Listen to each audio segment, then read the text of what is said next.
les van a poner un escenario de alguna función que tengan que utilizar, de alguna función que tengan que ir a la derivada, por ejemplo, o simplemente tengan que encontrarle una raíz.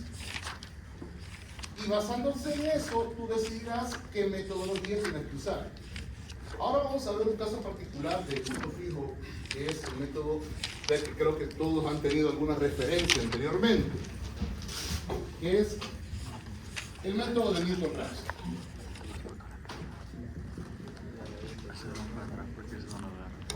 Ahora bien, le vamos a ver con otro enfoque, porque digamos que en general, ¿qué es lo que aprendimos de él?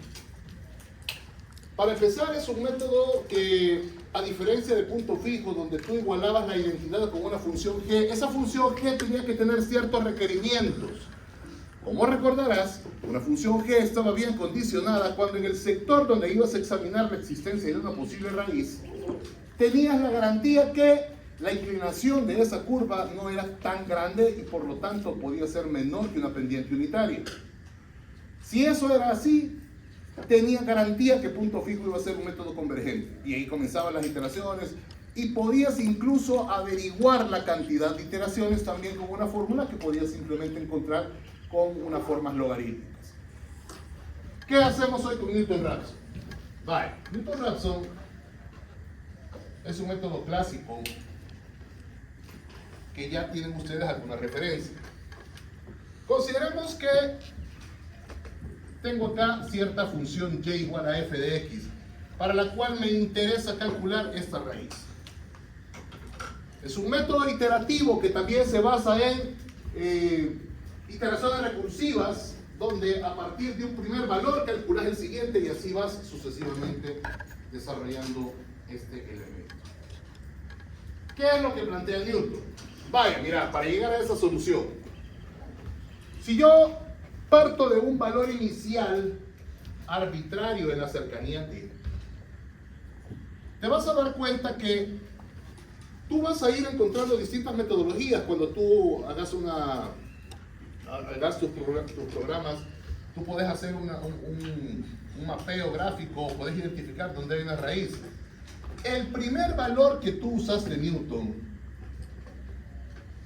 básicamente lo que hace es saca la recta tangente a la curva en ese punto, y donde esta recta corta con el eje Y, lo considera aproximación. Es decir, Newton hace esto.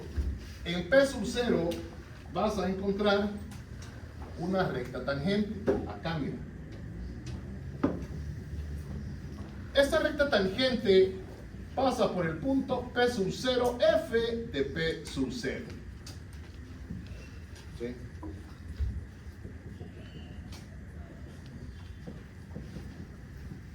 Eso. Y lo que básicamente buscas en esencia es, bueno, a partir de ese punto yo voy a encontrar la pendiente de la recta tangente. Tú sabes que aquí hay un detalle en métodos numéricos. Más adelante vamos a trabajar con métodos numéricos que te enseñan a sacar derivadas en puntos. Está la regresiva, la progresiva, diferencias medias, es decir, hay distintas metodologías.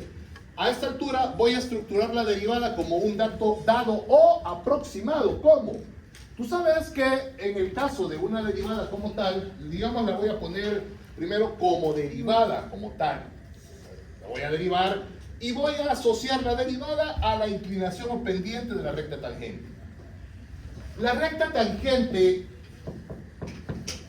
la vas a estructurar de la manera clásica que tú sabes estructurar una recta tangente. Así, mira. Así. Esa es la ecuación de una recta tangente cualquiera. Claro, los puntos tenés que adecuarlos. Este x sub 0 es básicamente el p sub 0 y el d sub 0 es el f de p sub 0. Y la pendiente es la derivada en el punto que estás evaluando. Entonces, de esta recta tangente que tenés acá,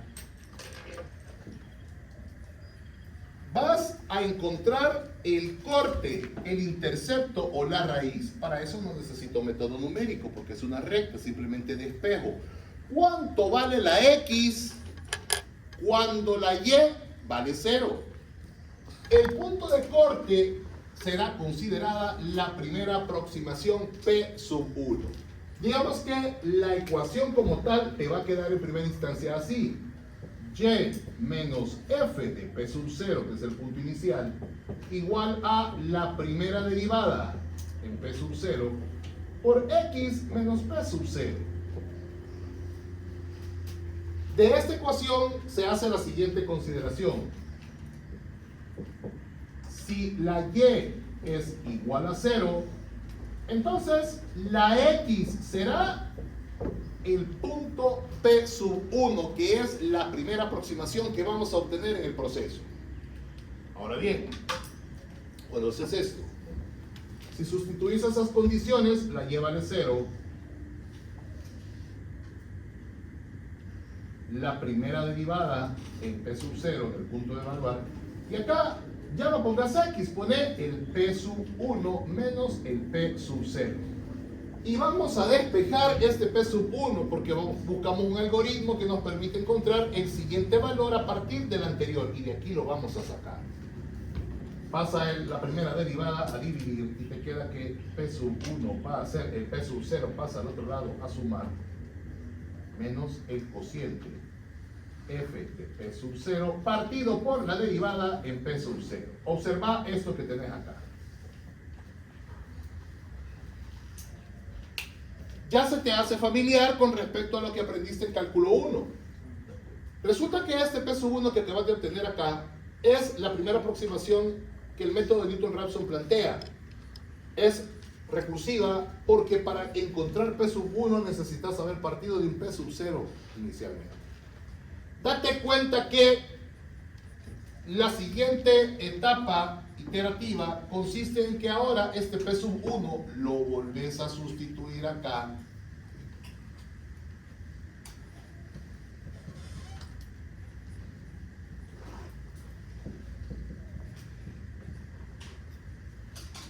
y trazás otra recta tangente en ese mismo punto.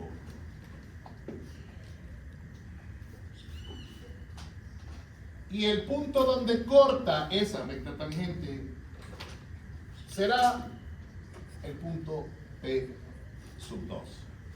De tal manera que puedes advertir que esta expresión que tenés acá, posteriormente podrías poner que P sub 2 es igual a P sub 1 menos la función en P sub 1 partido por la derivada de P sub 1. Un detalle importante ya cuando uno se mete a hacer los programas, o pedís la derivada como dato o la aproximás, que esa es una buena forma de hacerlo, que es lo que separa entre el método de la secante y el método de Newton. ¿Por qué?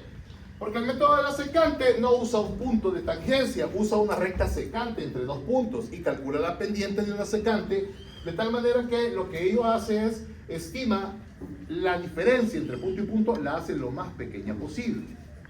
Por eso es que esta derivada, fíjense que esta derivada a veces se puede plantear con otro punto adicional o con un paso adicional, como la definición formal de derivada. F de x sub 1 menos f de x sub 0 entre x sub 1 menos x sub 0. Entonces se puede hacer ahí una estimación. De momento, mientras no veamos la parte derivativa como tal, la voy a trabajar así. Ahora bien, esto te permite llegar a sacar conclusiones importantes. En general, ¿qué es lo que va a ocurrir? Cualquier término que tú querrás obtener acá como un P sub n más 1 será encontrado a partir de un P sub n menos la razón que hay entre la función y la derivada. Así. Hay algunos para todo n mayor o igual que 0. Es decir, partís de un P sub 0. Esta forma en que te la pongo como P sub 1 en función de P sub n, hay quienes también prefieren ponerlo como P sub n en función de P sub n menos 1. La verdad es que el planteamiento y el punto de vista que tú le puedas dar va a depender de desde dónde querés comenzar el proceso iterativo, hacia dónde querés irte acercando en función de lo que vas a ir obteniendo ahí en ese caso. Ahora bien, algunas consideraciones importantes que hemos de tomar en cuenta acá. Esto es válido para cualquier n mayor o igual que 0, o sea, partís de un p sub 0. Pero es importante que esta derivada no sea 0. Y eso ya te pone ciertos requerimientos de convergencia, donde la primera derivada en p sea diferente de 0. Claro, esto, vaya, la fórmula iterativa como tal, la conoces y la podés implementar. La programás según una Casio, en el sentido que poner recursivamente con la respuesta anterior, le das el nombre del punto de partida y comenzás a tirar con un enter, creo que es enter. Le vas dando y vas obteniendo ahí las aproximaciones de manera recursiva. El método como tal no es que sea complejo, es sencillo una vez tenés el algoritmo con el que vas a irte orientando. Pero hay que tomar en cuenta ciertos elementos. ¿Con qué rapidez de convergencia el método de Newton llega a su solución? ¿Qué restricciones tiene el método de Newton? Hay que hacer un análisis del error del método de Newton, como lo hicimos con bisección y punto fijo anteriormente. En el caso del método de Newton hay que tomar en cuenta que restricciones importantes, esta creo que es la más evidente. Si tú llegaras a tener una curva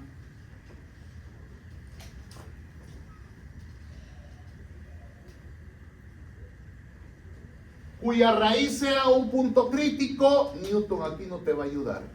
No te va a ayudar en nada. Por muy cerca que elijas el punto iterativo, por muy cerca que lo elijas, lo voy a agarrar acá. Si tiras una recta tangente, aquí voy a encontrar mi punto. Volvés a tirarlo. Pero cuando te vas acercando, va a haber un momento en el que te vas a terminar yendo en blanco porque vas a generar una pendiente cero que cuando lo dividas allá hará que el valor se vaya al infinito. Y por lo tanto, los valores que estás encontrando de forma sucesiva van a dispararse. Además, no es la única posibilidad. Otro caso en el que podría darte divergencia el método de Newton es en el caso, ese punto particular, la primera derivada no existe ahí. Estos son puntos que conocemos nosotros como vértices, donde la función es continua, pero no es derivable. Entonces esos puntos vértices que tenés ahí tienen esa característica. Incluso, fíjate que el caso anterior, si tú lo trabajaras, vaya, no necesariamente así. Esto es porque la raíz es un punto crítico. Pero otro detalle que podría darse acá es, si tú andas buscando cualquiera de estas dos raíces y partís de un p sub 0 o un p sub n cualquiera que tenga derivada 0, mira lo que va a pasar cuando traces la recta tangente ahí. La recta tangente acá no corta el eje y también va a ser divergente. Es decir, esto es lo que te plantea las principales restricciones que el método de Newton te va a plantear. Vaya, usemos Newton para estimar la raíz de 2. Pensémoslo de esa manera. En Boolean aparecen unos ejemplos que parecen así un poco extraños cuando te dicen usa el método de Newton-Raphson para estimar la raíz de 2. ¿Qué entendés por eso? Yo quiero encontrar una aproximación de raíz de 2. Vamos a usar Newton. Vale. Tú te podés fabricar una ecuación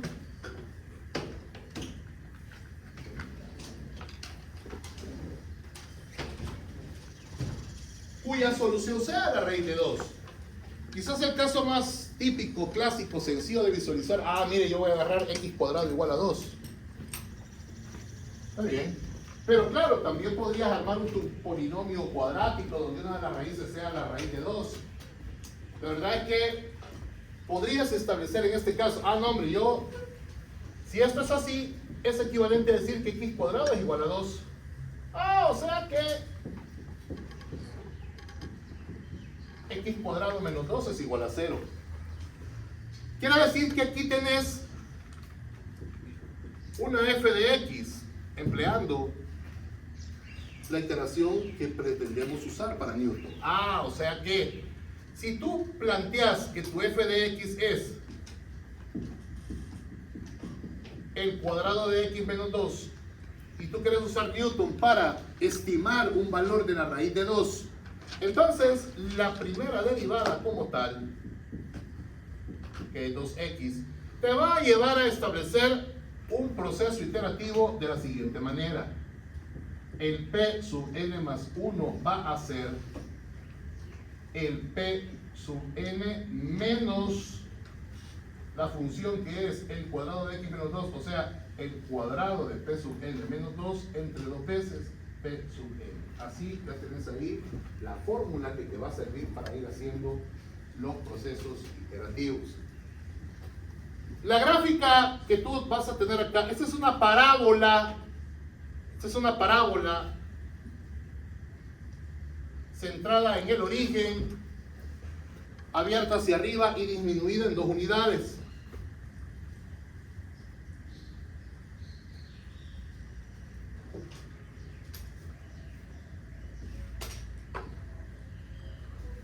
Por tanto, voy a empezar en 0. Mira, comenzarías mal porque la derivada en 0 no existe. Bueno, es 0, pero te quedaría en el denominador una tendencia al infinito. Te quedaría 0 en el denominador. Entonces, tú podrías, considerando que la raíz de 2 es aproximadamente 1.41, etc. Bueno, partamos de un valor cercano a este, por ejemplo, 1.5, para que empecés a tirar acá rectas tangentes hasta llegar al valor deseado.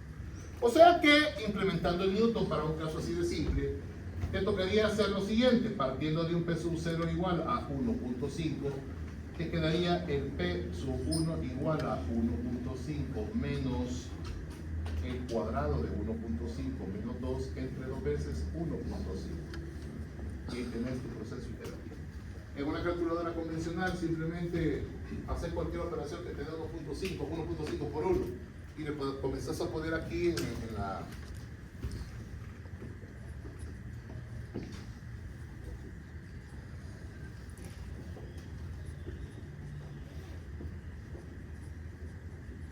Le vas dando enter y te empieza a dar cada iteración de manera directa.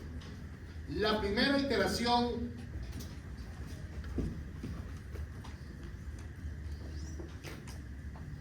te da esto. La siguiente iteración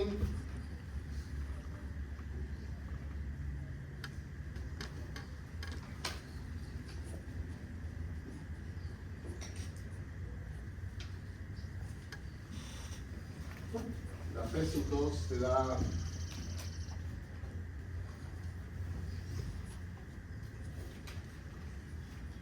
y ahí va. Claro, yo no le he puesto todavía una tolerancia epsilónica, ni he puesto, miren, el error que quiero cometer no debe de ser mayor que cierto valor. ¿Por qué digo esto? Porque cuando haces estas iteraciones, al menos yo puedo estar seguro que con 2 iteraciones ya tengo 2 decimales correctos, que ya no varían con respecto a la iteración anterior. El punto de partida 1.5 con respecto a la primera iteración se ha cambiado. Si hay una comparativa, pues sí, esta es una aproximación, no es la real. Pero cuando haces 2 iteraciones y comparás, puedes darte cuenta que al menos puedes garantizar 2 posiciones decimales, hasta la tercera, pero la tercera la podrías ratificar solo con una nueva iteración donde ya no se muevan 3 posiciones decimales al respecto. Hay una cuestión bien interesante acá. Fíjense que el método de Newton-Raphson, ¿cómo lo vamos a abordar? Ya vimos que la parte iterativa de cómo él funciona es bastante sencilla en términos geométricos, porque se basa en un proceso geométrico de la derivada. Sin embargo, El método de Newton tiene una particularidad interesantísima. El método de Newton es, en esencia, un caso particular de punto fijo. Y otra cosa, otro detalle. En el libro de Burden, la deducción de Newton no la hacen del todo parecida a lo que yo hice acá, que traté de hacerlo de la forma más sencilla posible.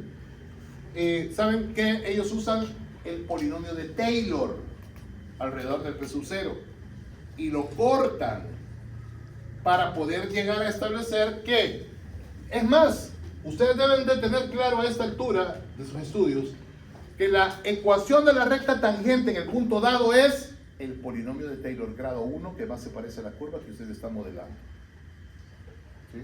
¿Qué es lo que te da Taylor con cada uno de los elementos que vas obteniendo? Te va dando distintas aproximaciones polinomiales.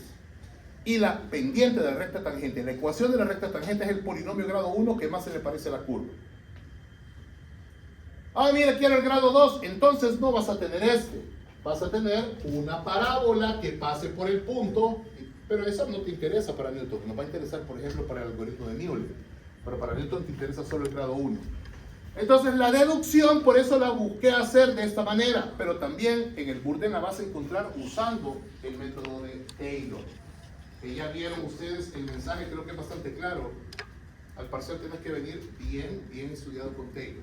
Alguna prueba que tengas que hacer con Taylor no te va a costar ahora que ya diste algunos repasos con respecto a los conceptos preliminares.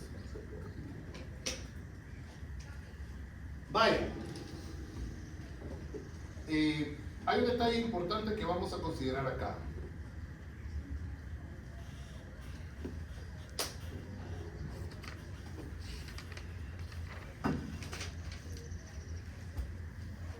Como no conozco la raíz, quizás voy a describir, ya puse la fórmula, pero voy a describir como el algoritmo que vamos a seguir para el análisis de Newton. Lo voy a ir poniendo por acá.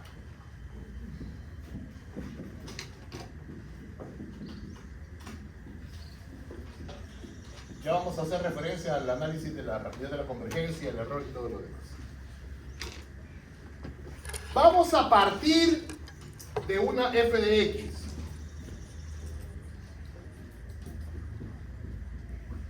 Se busca una solución de una f de x igual a 0.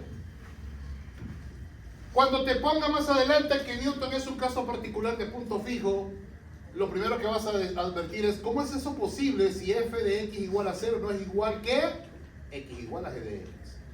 Sí, no es igual, pero el proceso algorítmico que usa Newton, mira, si el p sub n más 1 es igual a todo esto que ves acá representa la g que usamos en punto fijo.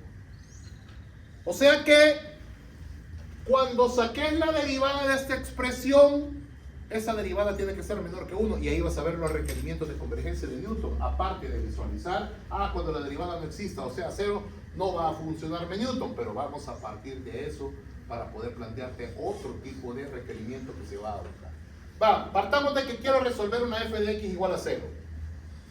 Entonces lo primero que vas a hacer, vamos a inicializar el proceso iterativo. Mientras, con el contador comenzando con i igual a 0.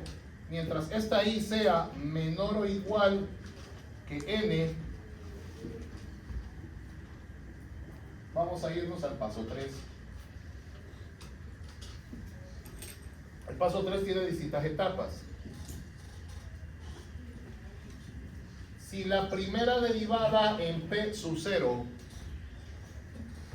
es igual a 0, entonces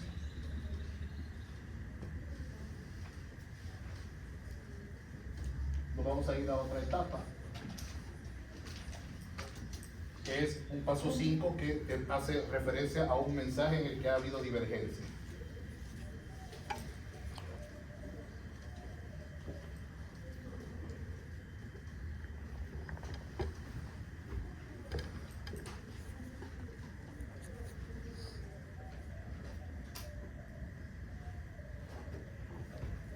con la inicialización del primer valor que vas a meter mientras este sea menor que n, que ya vamos a poner el tope de iteraciones. Si la primera derivada te da 0, entonces vas a ir al paso 5. El paso 5 es un mensaje que vas a lanzar que el método no es convergente o no se aplega a las condiciones que vas a tener. Luego, adelante. Luego, pero si no ocurre esto, mientras esto pase, pasa al siguiente paso. La primera derivada es igual a 0, entonces vamos al paso 5 en el otro caso. Si P es igual a P sub 0 menos F de P sub 0 entre derivada de P sub 0,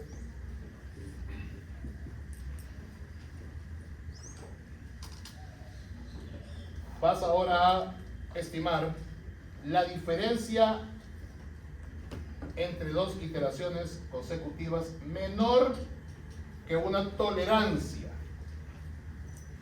Entonces, vamos a seguir el paso 6, que es cuando termina el método. Y luego definamos I como I más 1 para contador y volvés a la siguiente iteración planteando el P sub 0 como el valor de P. Voy a decir acá con el paso 4.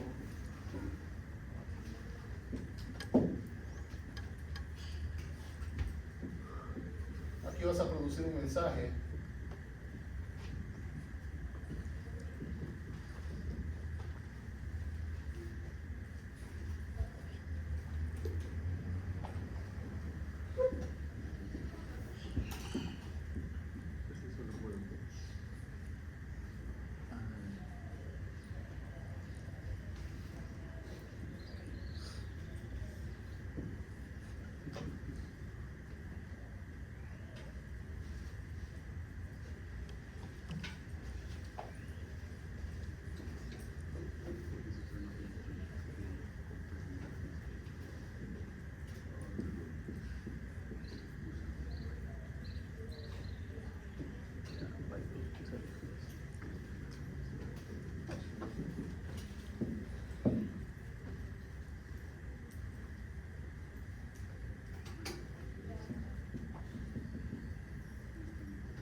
Vale, ahí no le había puesto lo que van a pedir de entrada. Aquí dan de entrada siempre el punto donde van a comenzar a iterar. Y siempre es bueno, fíjense que aunque es posible predecir el número de iteraciones cuando hay convergencia, siempre es bueno poner o fijar un número máximo de iteraciones del cual no vayas a pasar para evitar que el proceso te vaya a generar un lazo infinito de pasos en el que nunca vas a ir realizando en ese aspecto. Hay un detalle importante acá.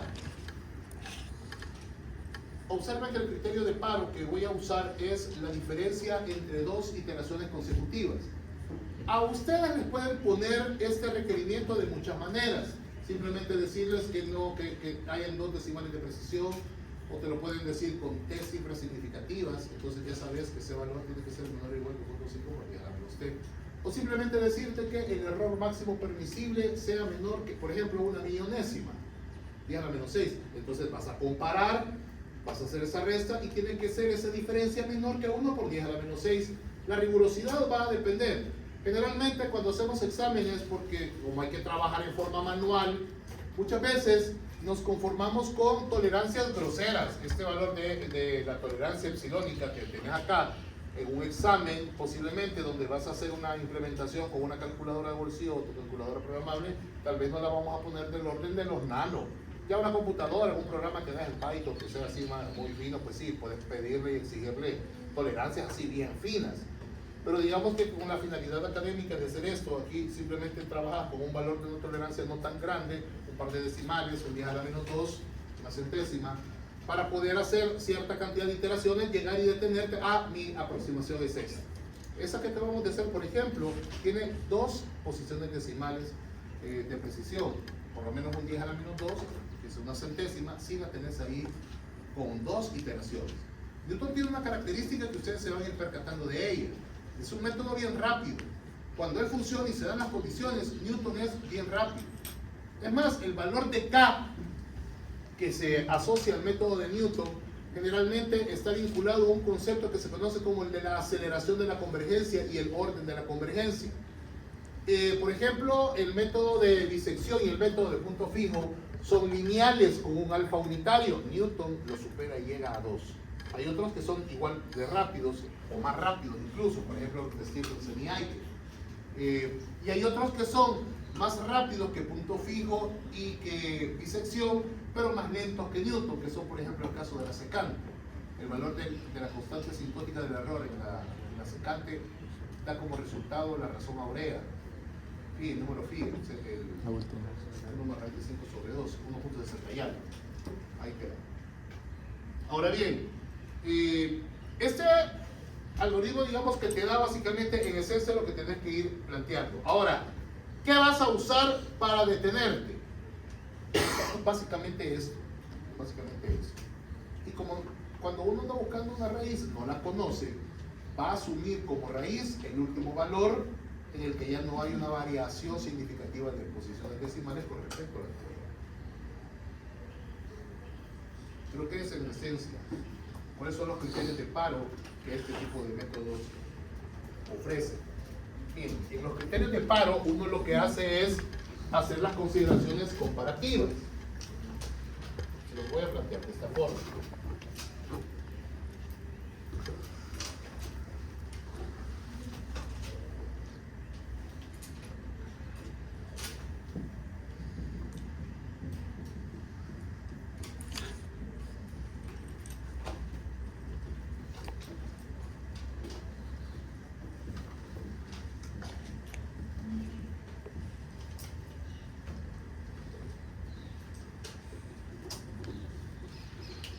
Si ven, por ejemplo,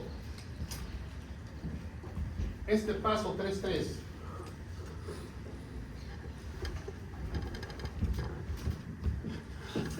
no es el único, ahí he puesto uno, pero se pueden usar varios. Hay quienes se inclinan mejor por los errores relativos que por los errores absolutos. Ese que puse ahí es un error absoluto, es la diferencia en valor absoluto de dos valores consecutivos. Acuérdense que P es el valor que se está obteniendo en la iteración con respecto al anterior.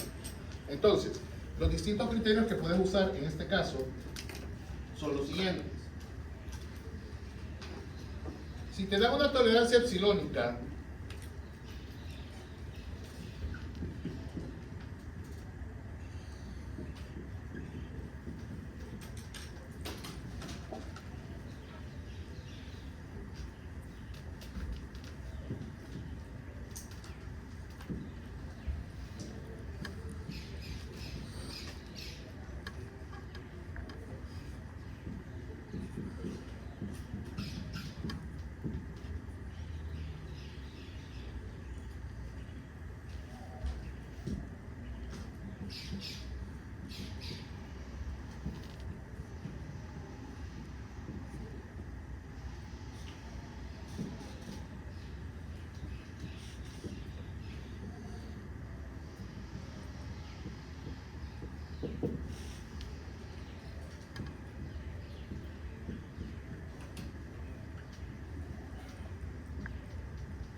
Generalmente los criterios de paro pueden ser un error absoluto menor que la tolerancia, un error relativo menor que la tolerancia, y hay una tercera, miren, esta otra que es, se supone que ustedes andan buscando una raíz, y por lo tanto, si andan buscando una raíz, ustedes esperarían que a la hora de evaluar esa raíz en la función de 0, tal vez no te va a dar 0, pero sí te tendría que dar menor que la tolerancia epsilónica que has puesto.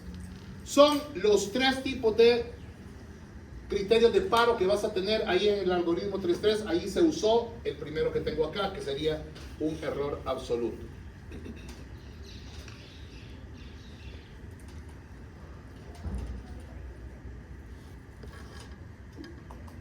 Bien.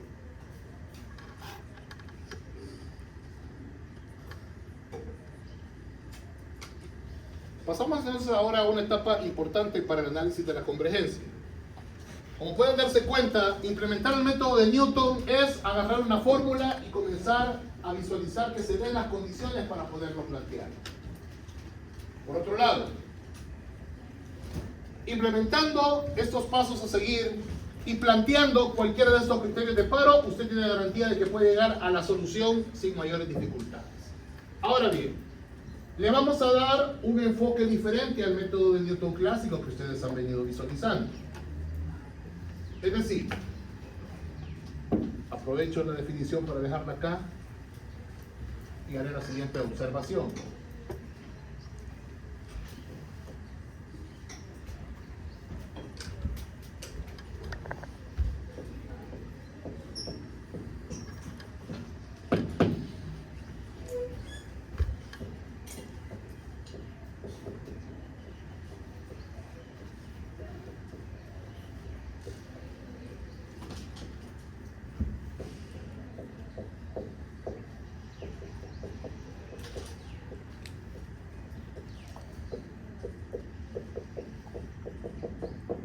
Vale, observen la fórmula de iteración que voy a usar en Newton y recordemos la iteración de punto fijo. En la iteración de punto fijo tú tenías que el P sub n más 1 era igual a G de P sub n. Claro, la G ya sabías que tenía que tener ciertas condiciones, estaba acotada por una constante asintótica K que tenía que ser menor que la unidad. Eso ya es algo que en la iteración de punto fijo veíamos. Al hacer esta observación, quiero que observes otro detalle adicional. Si tú comparas la iteración de punto fijo con la iteración del método de Newton-Raphson, tendrás que darte cuenta que la comparativa tiene validez considerando que la G de P de Newton es P sub n menos F de P sub n entre F' de P sub n. ¿Verdad qué interesante?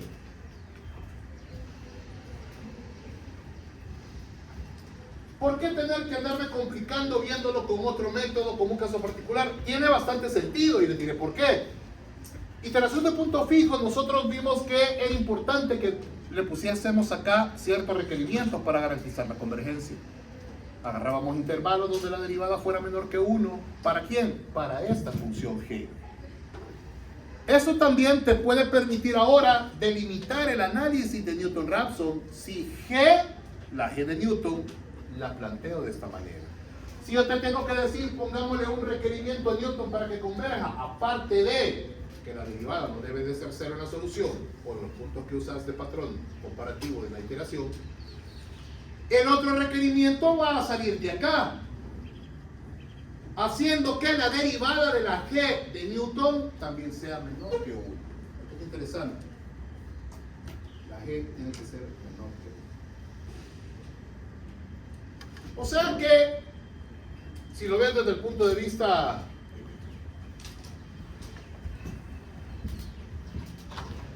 restrictivo,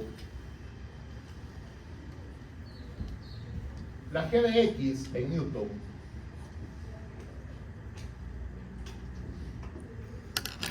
la modelas así.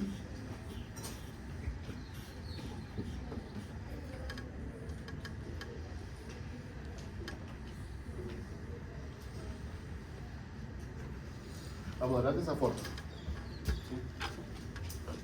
Como yo ya sé que aquí hay convergencia cuando la derivada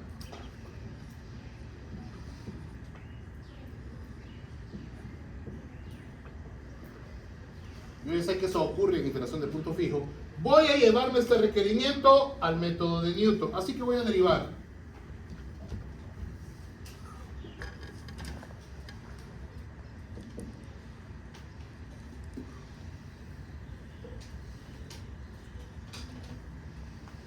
Saco su derivada.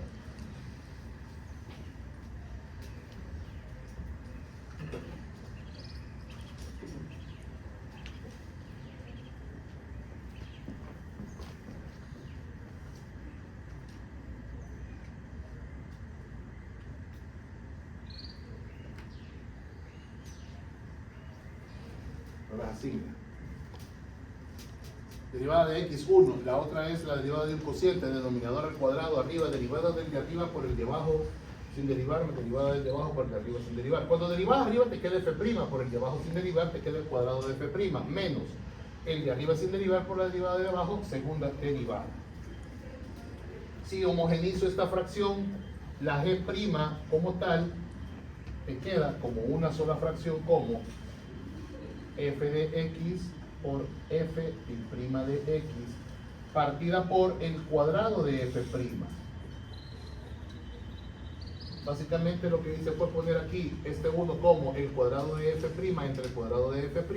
El cuadrado de f' se cancela con este de acá, menos por menos te queda solo positivo f por f'.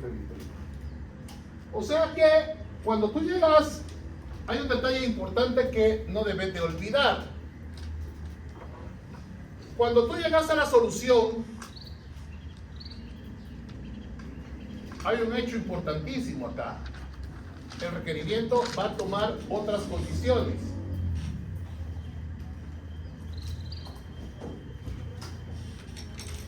En Newton-Raphson,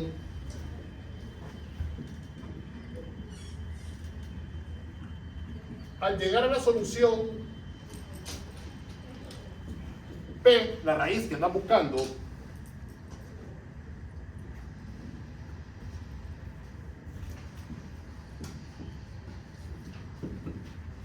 G' de P te va a quedar en este caso como f de P por f' de P partido por f' de P al cuadrado.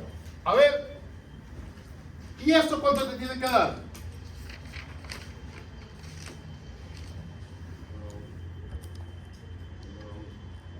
En punto fijo tiene que ser un valor menor que 1, ¿verdad? Pero miren, aquí hay algo bien interesante. Observa esto. Si P es la solución, ¿cuánto te tendría que dar f de P? 0. Claro.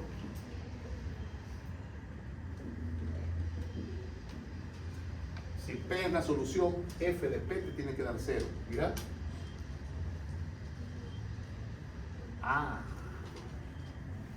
O sea que Newton es tan poderoso a la hora de que se cumplen sus condiciones que el valor de la primera derivada en la solución no solo está entre 0 y 1, sino que 0. Es rápido. Es más rápido que punto fijo, cuando se dan las condiciones y esto no se violenta. Entonces, si esto es así, hay que recordar entonces lo siguiente. En iteración de punto fijo, lo que tú tenías era que G' de P era menor o igual que alguna constante, pero esta constante tenía que ser menor que 1. En Newton ocurre algo todavía mejor, porque vaya, esta G' menor que 1, en realidad te lleva a considerar que f de x entre f' de x, f' de x al cuadrado por f' debe de ser menor que 1. Ay, que no era 0. Es 0 cuando llega a la solución, pero cuando no haya llegado a la solución, debe de garantizar que se cumpla este requerimiento.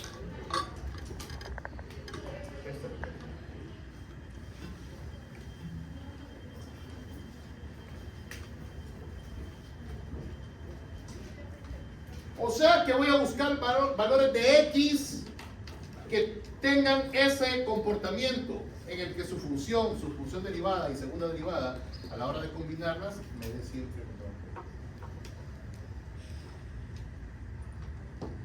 La implementación del método de Newton, como les vuelvo a repetir, es una implementación hasta cierto punto mecánica, en la que ustedes pueden ir haciendo este análisis de manera directa.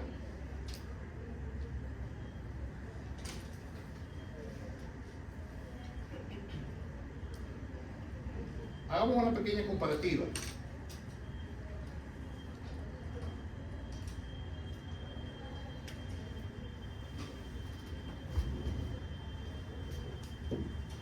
Lo que sí tengo claro ahora es que mientras las condiciones se den, Newton como que va a ser más rápido. Comparemos. Vamos a una pequeña tablita. Comparemos.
Vamos a usar un error absoluto menor que 0.001.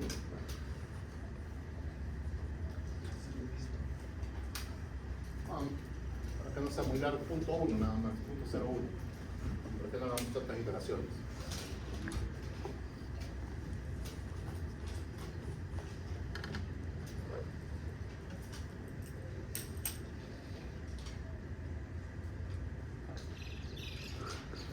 Vale. Si voy a hacer esto por iteración de punto fijo, porque quiero implementar Newton, son ejercicios que ya se pudieron haber hecho sin ningún problema con punto fijo. Pero, ¿qué es lo que quiero observar acá? Vale.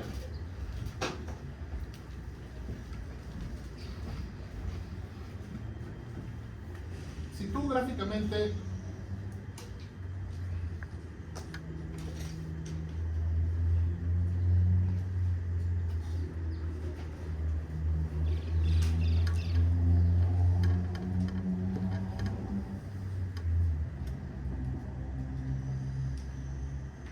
me voy a enfocar primero con punto fijo.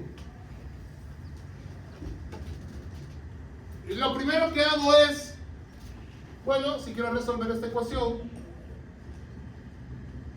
entonces coseno de x debe de ser x.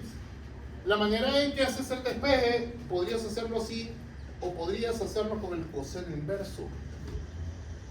Acordate que en iteración de punto fijo tienes que dejar la identidad igualada a una función, y esa función es la g. Pero veamos si el coseno cumple. Como podés darte cuenta,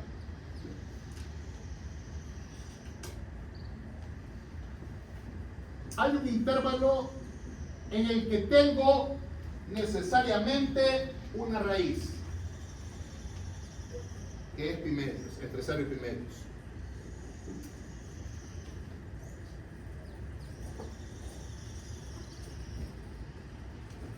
Si usara bisección, comenzarías haciendo iteraciones de ese intervalo de 0 a pi medios. El primero sería pi cuartos, y ahí comenzarías, pero no estamos ahí, solo me quiero enfocar en el punto fijo. Y quizás acá, lo primero que voy a hacer es, bueno, voy a validar esta g. Si mi g de x es el coseno de x, g' de x es menos seno de x. A ver, ¿qué comportamiento numérico tiene el seno? Miren, de todas maneras, aquí tenemos una cuestión importante a tomar en cuenta. El seno y el coseno no te van a dar valores que sean más grandes que la unidad, eso está claro. Por lo tanto, si vas a usar en iteración de punto fijo este intervalo de 0 a pi medios, toma en cuenta que g' en 0 es 0. G' en pi medios es menos 1. O sea que estoy debidamente bien condicionado. Esto por eso que se trabaja en valor absoluto, es menor que la unidad, estas condiciones. Así que yo no me paso de la unidad y tengo valores que van oscilando entre 0 y 1. Así que está bien condicionado. Entonces, vamos a implementar iteración de punto fijo.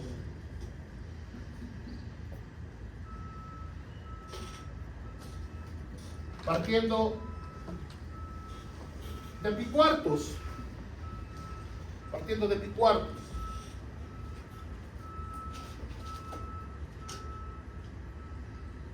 A ver, ¿cuántas iteraciones necesitaría? Comencemos por hacer esa pregunta. ¿Cuántas iteraciones necesito para llegar a disolución? A ver, tírame datos. Sacate la expresión de iteraciones necesarias para punto fijo. Que es logarítmica, cociente, ¿tenés? Acuérdense que en punto fijo tú tenés un intervalo A, B y el punto de partida con el que comenzás. Y ahí se usa, por ejemplo, la máxima distancia que hay entre el punto inicial y una de sus fronteras. Aquí puedes fijarlo de manera más fácil. Si agarras el punto medio, esta máxima diferencia que hay entre B menos P sub 0 y P sub 0 menos A, si agarras el punto medio, esa distancia va a ser simplemente la mitad del intervalo que estás tomando. Entonces, este valor sería en este caso equivalente a pi cuartos. Ya sea de aquí para acá o de aquí para acá, hay pi cuartos. ¿De acuerdo? Mírame datos. ¿Cómo te queda? No, hombre. Dame la expresión, dame la expresión. El número máximo de iteraciones, n mayor o igual que el logaritmo de la epsilon sobre logaritmo de la serie puede ser cualquiera, ¿verdad? y el epsilon La tolerancia que te han dado, 0.01 ajá, 0.01 sobre el máximo de lo que tiene el máximo de B menos. sí, pero ese ponelo de un solo como pi cuartos. Sobre el logaritmo.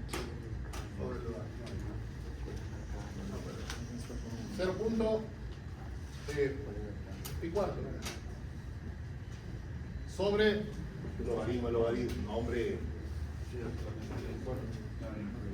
Lo que pasa es que es logaritmo.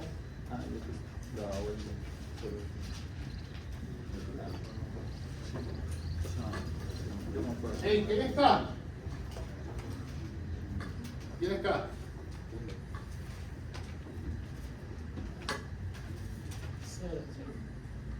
Sí, pero que no puedo poner división entre 0.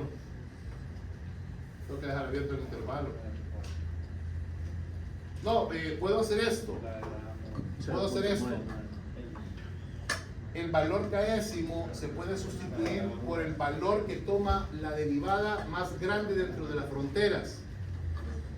Entonces, puedes agarrar acá un valor con intervalo abierto en pi medios. La derivada, que es el seno, es casi 1. Se puede agarrar como un valor extremo en punto 9. Ponerlo como punto 9 para delimitar el intervalo acá. ¿Cuánto te da este número? ¿40 y cuántos? 41.41. Son bastantes.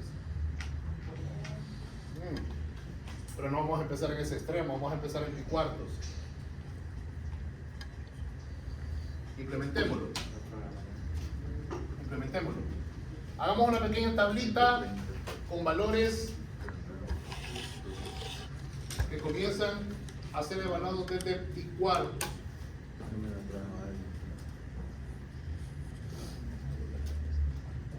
Vaya. Voy a implementarlo. Bueno.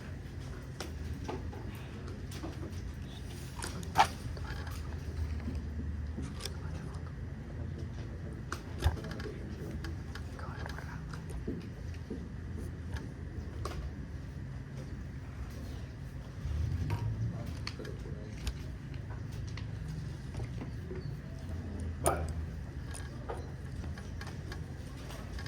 Partamos de pi cuartos. Acuérdense que el PSV más 1 se calcula evaluando en este caso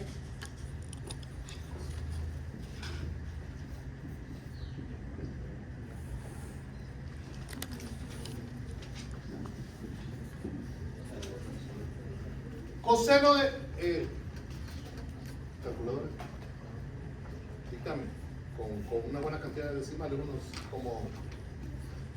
unos 6, manejemos unos 6, como de todas formas solo son 0.01 el error. Para tirarme datos, calculadora en radianes. Coseno de pi cuartos.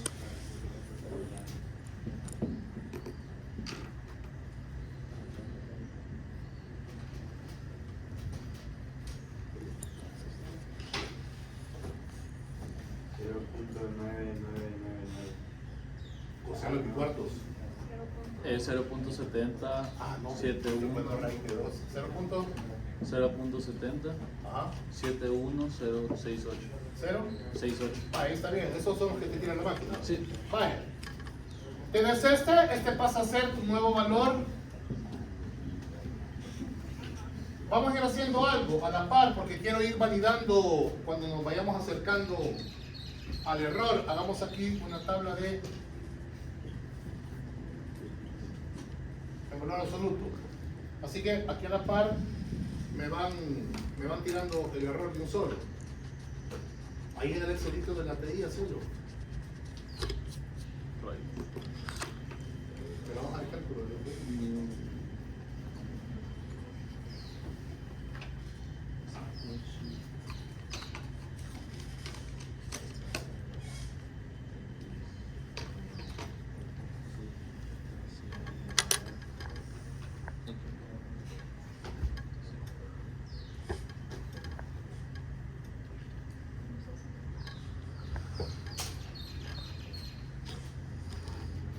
Ustedes hagan esto, hagan una operación cualquiera, pongan ahí una Casio pi cuartos por 1 y después ponerle el coseno de ANS y me vas tirando estos datos, pero a la vez quiero, bueno. ¿Cuánto?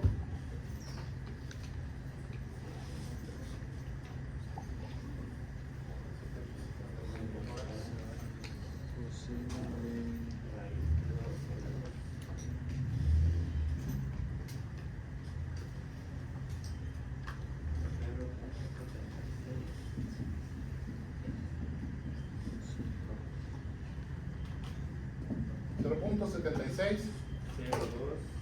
Ajá.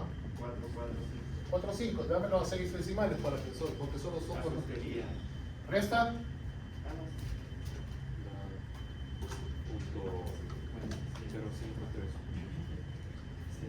Vale, sigo. No, obviamente no he llegado a la tolerancia, ¿verdad? No me puedo detener. Sigo. ¿Hasta cuándo me voy a detener? Cuando esto sea más pequeño que 0.01. Continúo. Ahora esto lo cargas como primer dato y calculas el coseno de este.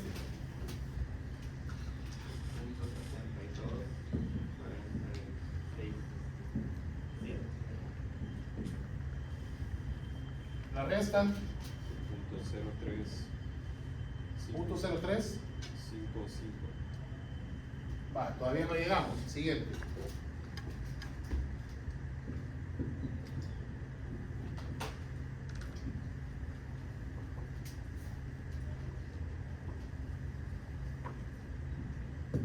Ahora, de punto 72, 46, 67 a punto 74, 87, 19. resta.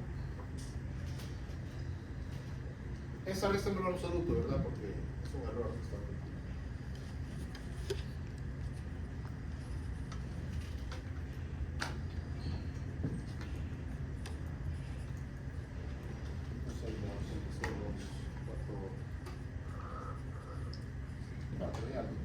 Como dos decimales cargamos.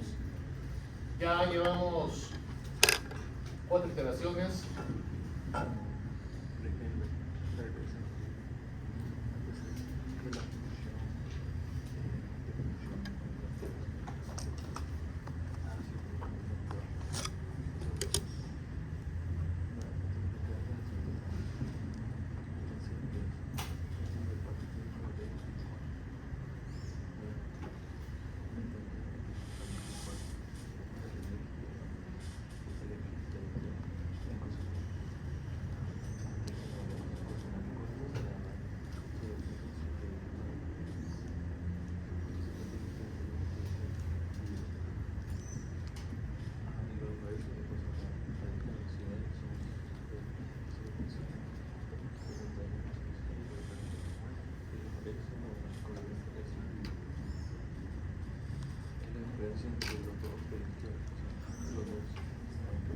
¿Qué me detengo? Bueno, en realidad Al final, pues, no resultaron ser tantas las iteraciones. Aquí me detengo porque esto ya es más pequeño que el punto 01. Eso todavía no. ¿Qué pasaría si esto lo implementamos con el método de Newton? Va a ser más rápido.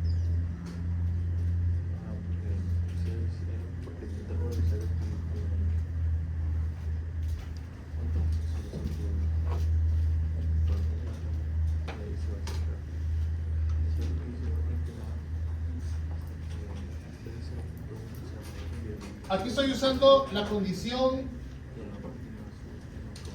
de un error absoluto menor que la tolerancia epsilónica. Pero si te hubiera pedido un relativo, pues hay que estar haciendo aquí la división entre el anterior. Eso, claro. Vale. La diferencia que vas a ver acá con Newton es con la función es la f de x directamente igualada a 0.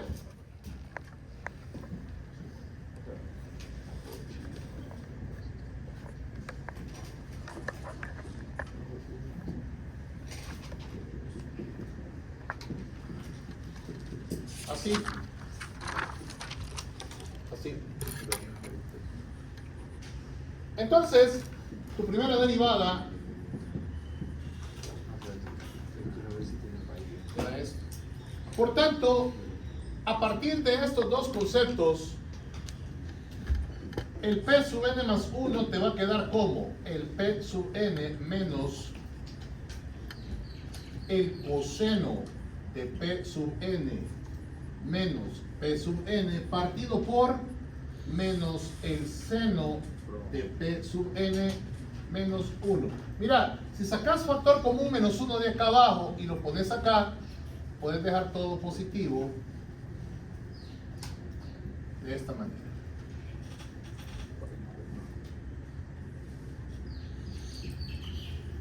Y aquí vas a tener tu fórmula iterativa de Newton-Raphson. Haces una pequeña tabla. Esta no va a tener tantas, aquellas no fueron tampoco demasiadas, pero esta vas a ver que va a ser más rápida.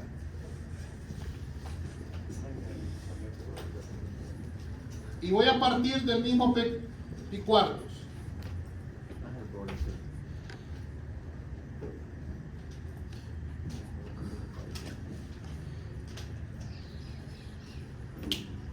Solo que ahora en la calculadora pues le vas a meter una de las desventajas de esto, porque la expresión algebraica en la que tenés que ir evaluando es así un poquito más larga. Pero aquí está la primera iteración, segunda, tercera, cuarta, quinta. Aquí has tenido que generar 6 iteraciones. A partir del P sub 0, que era pi cuartos, has generado 6 iteraciones. Ahí no debería de ser más de 3 o 4.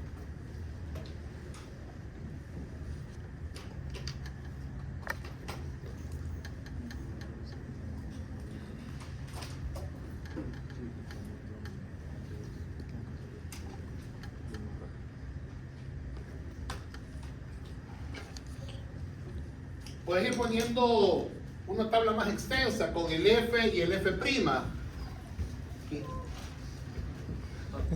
Pero se regresó rápido.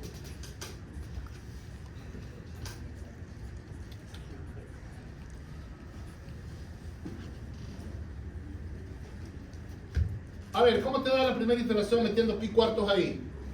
Tírame datos. 0.73.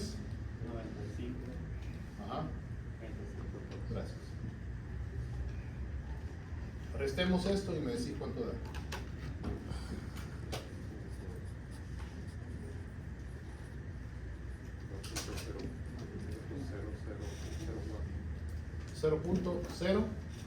.04. ¿Cuántos ceros? O me lo vas a dar en notación científica. No, si quieres dámelo así, absoluto. ¿Cuánto te dio ahí la máquina? .04.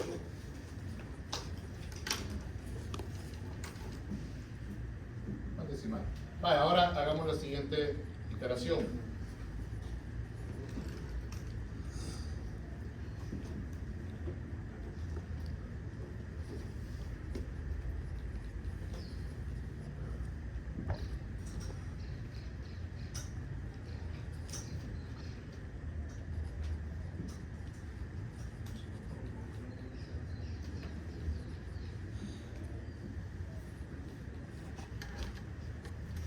¿Ya estuvo? 2 iteraciones. La siguiente iteración, cuando le metes este primer resultado ahí, te da .739085. La diferencia entre estos, fíjate que desde aquí ya puedes ver que ya hay 3 decimales que son iguales. Y de hecho, esto ya es más pequeño que epsilon. Hay que observar la diferencia de iteraciones. Tal vez la simplicidad del punto fijo es, digamos, una de sus ventajas. Pero, eso sí, estoy usando también una aproximación algo burda. Incluso si lo hubiese puesto no absoluta, sino que relativa, dividiendo entre el valor actual, te hubiese quedado tal vez una iteración más en cada caso.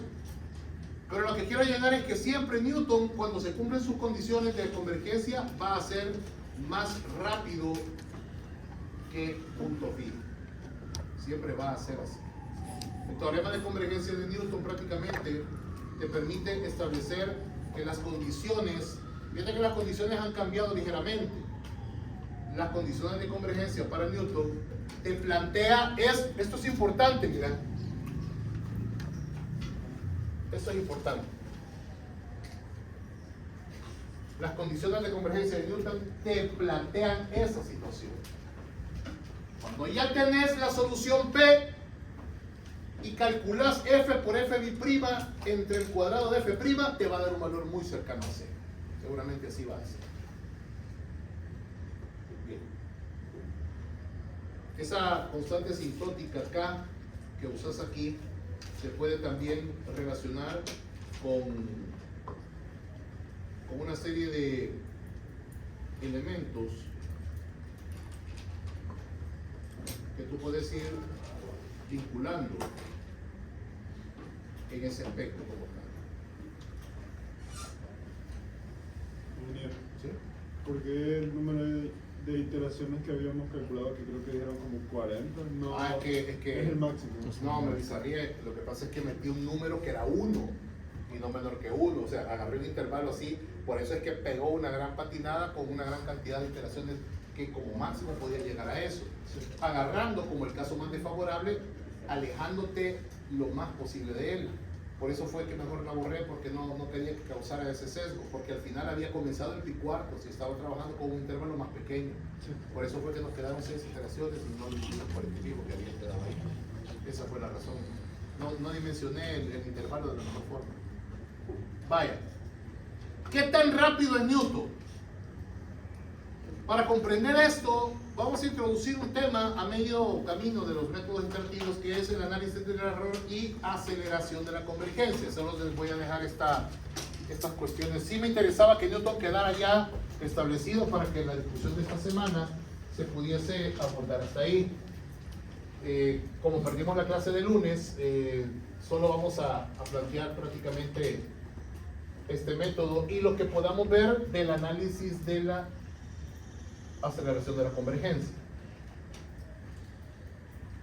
Y veo en el calendario hay más lunes de eso, ¿ya vieron? Sí, ahí. No, el día del trabajo creo que la madre. El día del trabajo se cae el lunes. ¿Ah? ¿Ah?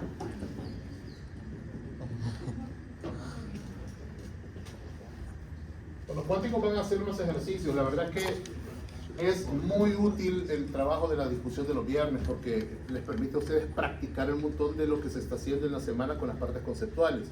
En la clase, ejercicios que se den son no tan largos, pues, sino que cortos para ilustrar cómo se usan los pasos a seguir y luego ya en la discusión trabajan con los cuánticos en ese aspecto.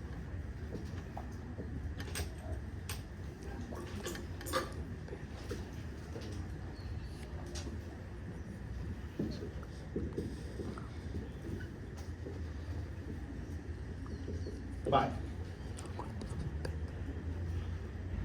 Vamos a plantear un par de definiciones importantes.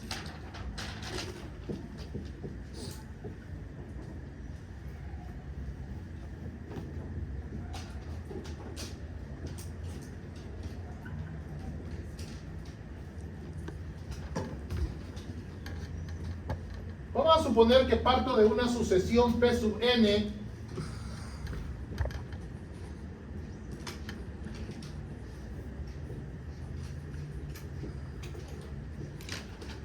que converge a una solución P.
De esta definición.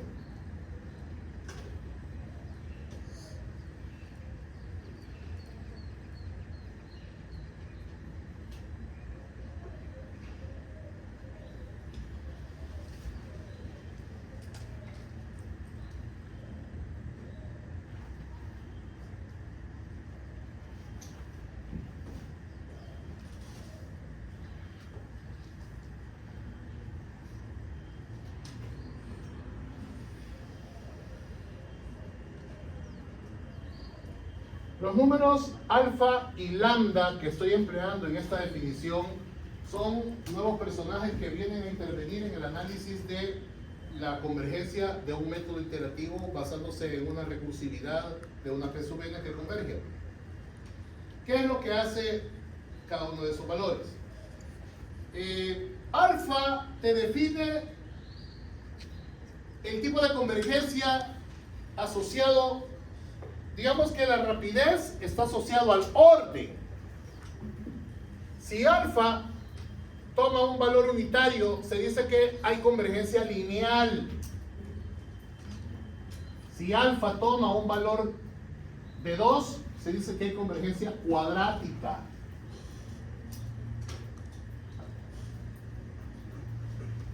Y así sucesivamente. Obviamente, mientras mayor sea el alfa, hablar de un mayor orden de convergencia, se darán cuenta ustedes que está vinculado a mayor rapidez como tal. ¿Qué es lo que tú haces acá en el análisis? Bye. Para comprender esto, si alfa es igual a 1, tienes aquí convergencia lineal.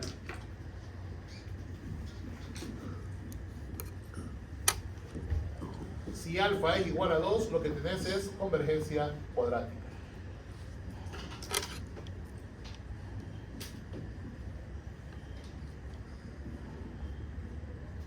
¿Y qué es en sí lo que estás haciendo en este método?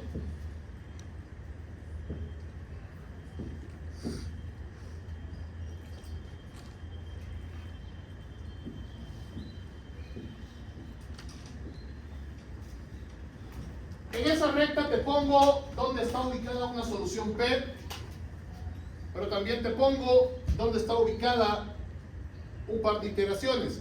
Quiero hacerte referencia a que estas iteraciones, cada vez que vayas aumentando la iteración, más te vas a ir acercando a la solución. Lo que tú comparas en este límite donde aparece alfa y aparece lambda es la comparativa que hay de una razón de la diferencia que hay entre la solución y la última iteración y la solución y la anterior. Es decir, definitivamente que el numerador es esta diferencia.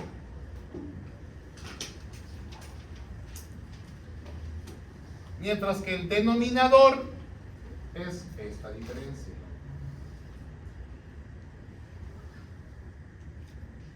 Solo que el denominador tiene una potencia. Cuando alfa es igual a 1, lo que tú tendrías en ese caso es una convergencia lineal. Y ahí te estarías metiendo a trabajar con lo que convencionalmente ocurre con la iteración de punto fijo. Punto fijo tiene esa característica que tiene un alfa unitario, precisamente porque es el concepto de la constante asintótica del error que se maneja en ese caso. Por eso es que la relación que hay entre orden de convergencia y rapidez de convergencia es directamente proporcional. Es decir, si yo relaciono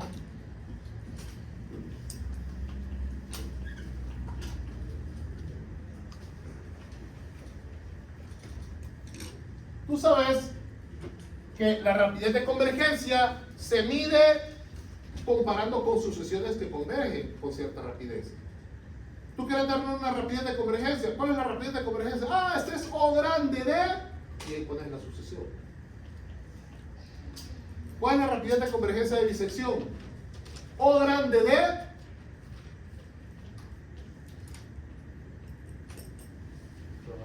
1 entre 2 a la n. O 1 medio a la n. ¿Cuál es la rapidez de convergencia de punto fijo? O grande de K a la n. Donde K es aquel valor. ¿Por qué bisección es más rápido que punto fijo? Ah, porque la K de punto fijo, mientras más pequeña sea, más lento es. Mientras más grande es, más rápida es. Es decir, depende de la K. Ahora, ¿qué es lo que pasa aquí? ¿Cuál es la relación que hay entre orden de convergencia y rapidez de convergencia?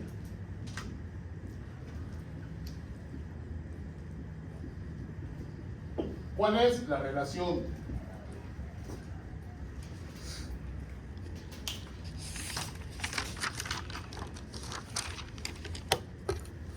Partamos de la definición. Límite cuando n tiende a infinito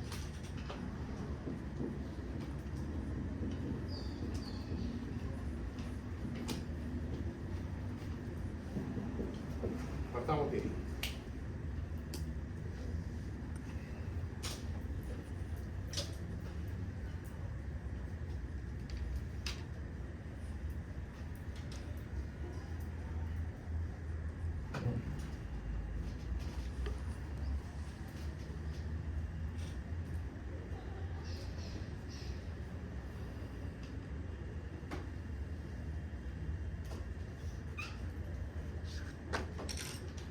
Observa que si te da igual a un valor lambda, ¿quién es lambda?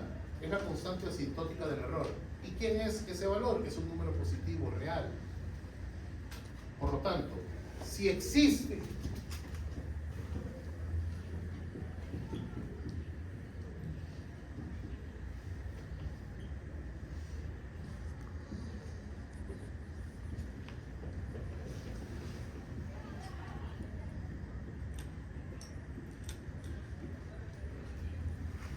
si llegara a existir algún valor numérico K, aquí está.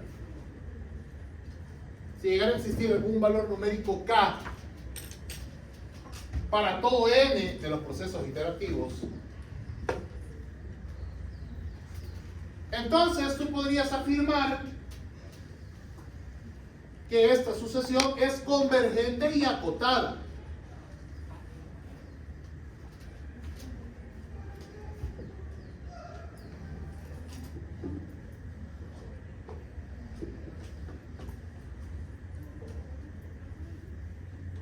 Convergente y acotada. Ah, bueno. Si esto es así, el valor absoluto de la P sub n más 1 menos P debería de ser menor o igual que esa constante por P sub n menos P elevado a la alfa.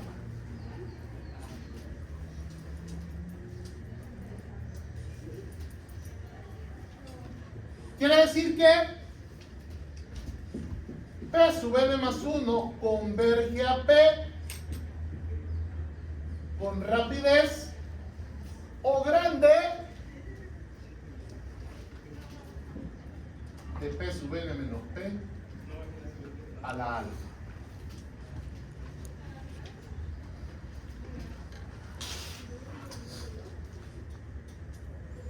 Además,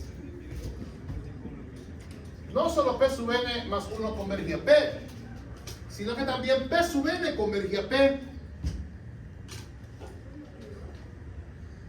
Y tú sabes que esa es una rapidez medible nuevamente con comparaciones de sucesiones patrón de la forma 1 entre x a la e. Por lo tanto, si eso es así,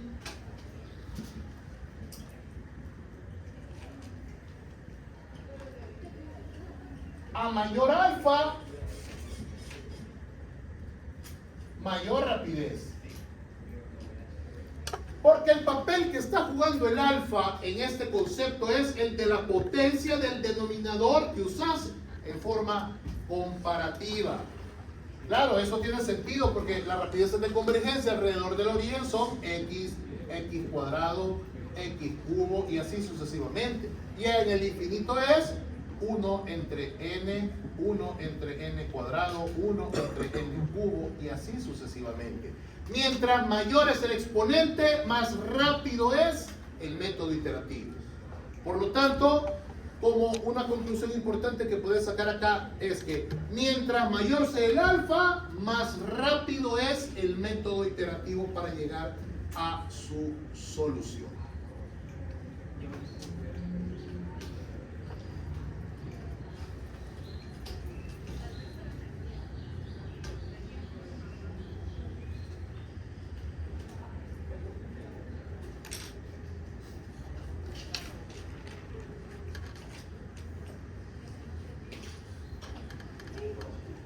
Como una consideración importante, podemos plantear el siguiente teorema. para enlazarnos con este, por lo menos con punto fijo, y luego ver la demostración de Newton. Sí es así un poquito más extensa, pero por lo menos la de punto fijo, a partir de la siguiente definición, la podemos enlazar.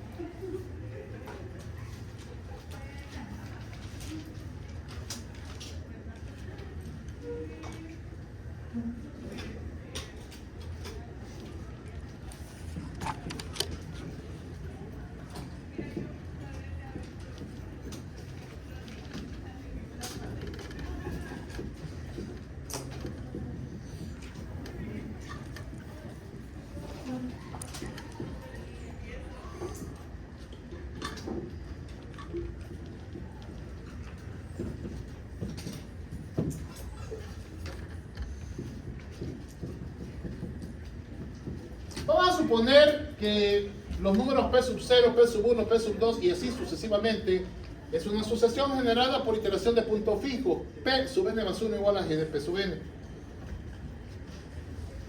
Y sea P la solución para un punto fijo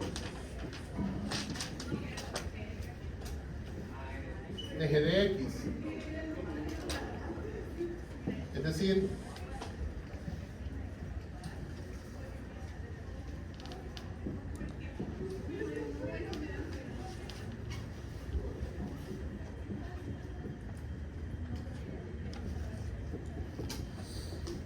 que P es solución de X igual a G de X. Ahora bien, suponiendo que como P es la solución, después de haber hecho muchas veces esta iteración, el límite cuando n tiende a infinito de P sub n, tiene que darte P. Si la primera derivada en P existe, entonces se cumple que el límite cuando n tiende a infinito de P sub n más 1 menos P entre P sub n menos P va a ser igual a G' de P. Mira qué interesante. Todo método de punto fijo cumple esto. Observa a la parte de la definición. ¿Cuál es el orden de convergencia de punto fijo?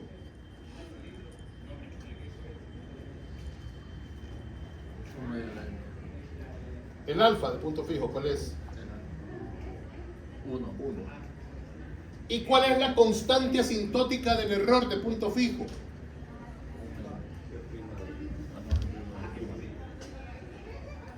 Esto lo vamos a demostrar. Dependiendo hasta dónde llegue Juárez hoy en la tarde, lo podemos mandar a la discusión o lo probamos en la siguiente clase de lunes. ¿Sí? Porque esta es una demostración bien bizarra, pero a la vez importante, de las que vienen en los parciales. Sí, entonces por eso es que esa es la que... No tanto por la de punto fijo, sino que la de Newton, porque desde ya te adelanto que la de Newton es cuadrática y el alfa es 2, y ahí sí hay que hacer un desarrollo de Taylor para llegar a ese componente final. Aquí me interesa que haya quedado claro el concepto de la aceleración de la convergencia, que va vinculado a la rapidez como tal, el orden de convergencia y el concepto de la constante asintótica del error. Bien, nos vamos a quedar acá.